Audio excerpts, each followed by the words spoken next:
had never taken a trip to Silent Hill before. I'd heard it was quite the tourist spot, the kind of place that gamers return to time and time again. But I had never gone there myself until one day a generous person gave me money for a copy of Silent Hill 3 and asked me to review it. Curious, I purchased the game and made my first journey there. So what did I make of my first trip to Silent Hill? Well, I'll say right off, the gameplay is good, the atmosphere is great, and the use of sound deserves some kind of award. I definitely liked it a lot, but, well, for now let's just stick with the good stuff.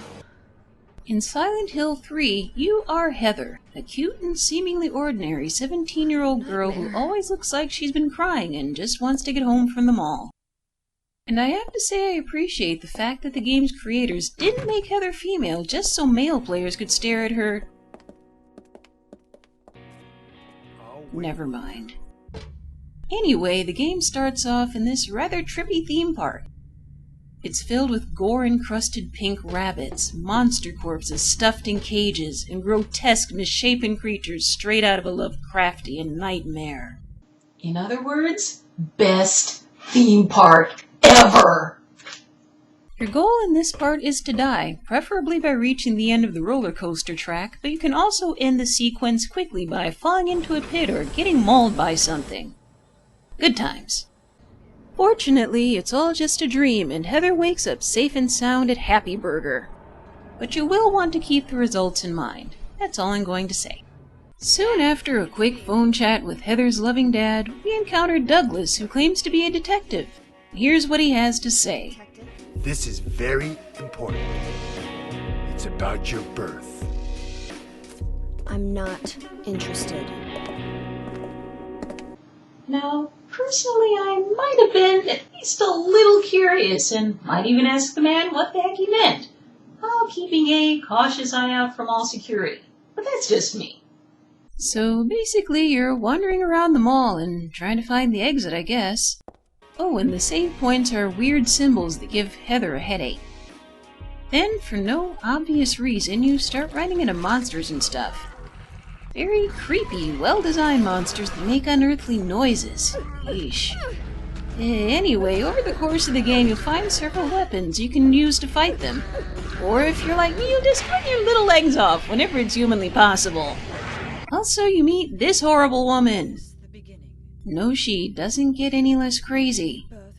And apparently her crazy is so potent that it warps the fabric of reality itself. Welcome to the Otherworld, a staple of the series.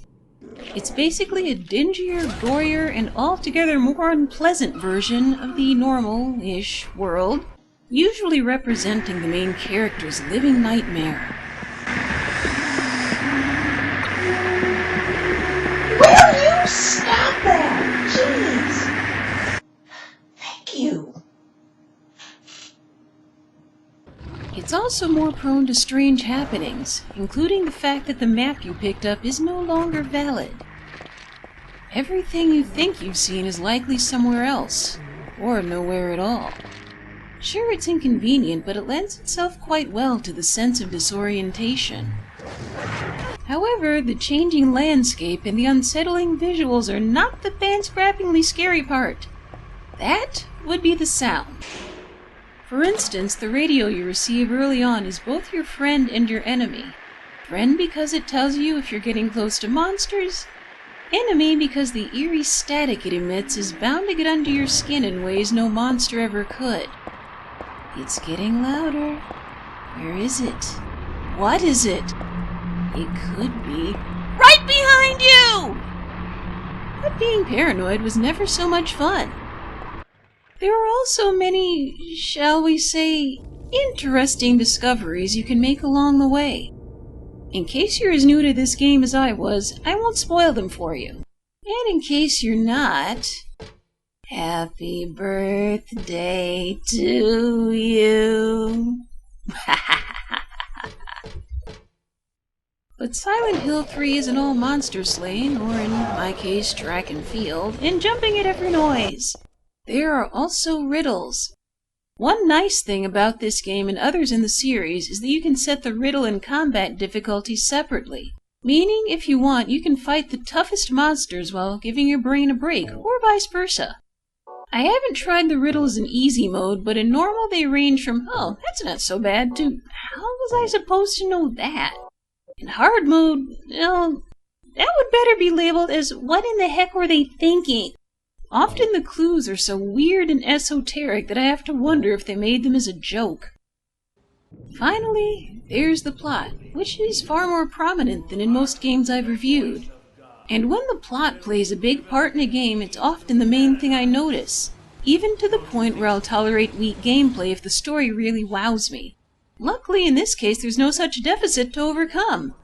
Not so luckily, the story is... well... Honestly, the plot, well, it's not my cup of tea. Maybe it's the voice acting, maybe it's the script. Heck, maybe it would have helped if I played the first game beforehand, since Konami, in its infinite wisdom, made this, the third game, a direct sequel to it. But right from the beginning, it just felt to me like there was no there, no solid anything for me to hold on to. I mean, come on. When you start off, your primary goal is to get out of a shopping mall. This lacks the emotional investment of, say, searching for your missing child, or investigating a mysterious letter from your supposedly dead spouse. And toward the end especially, I couldn't even pretend to take the game seriously anymore. To show you what I mean, here is the exact scene that took my suspension of disbelief and tried to strangle me with it. And don't worry, without context, believe me, it spoils nothing. Why did you send her to my father? Was that wrong? It's your fault that he... But surely it's a good thing. It means he was one of God's beloved, no? Those who mock God will never receive salvation. Narrative depth. You're doing it wrong. You'll never... But a couple of moments did get to me, so it's not a total loss.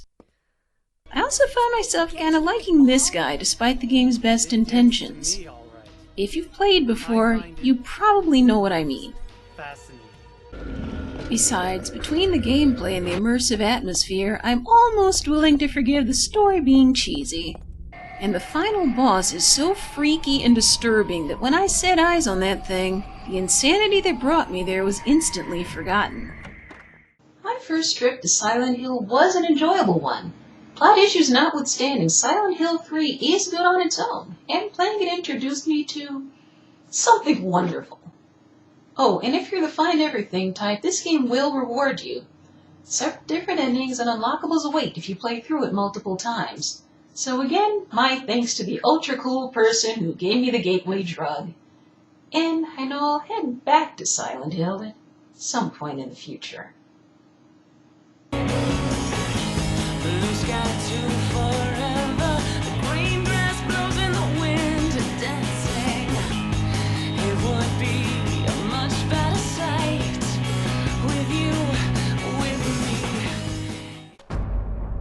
So, tell me, Mr. Tall, pale, and scary, are you free for Halloween?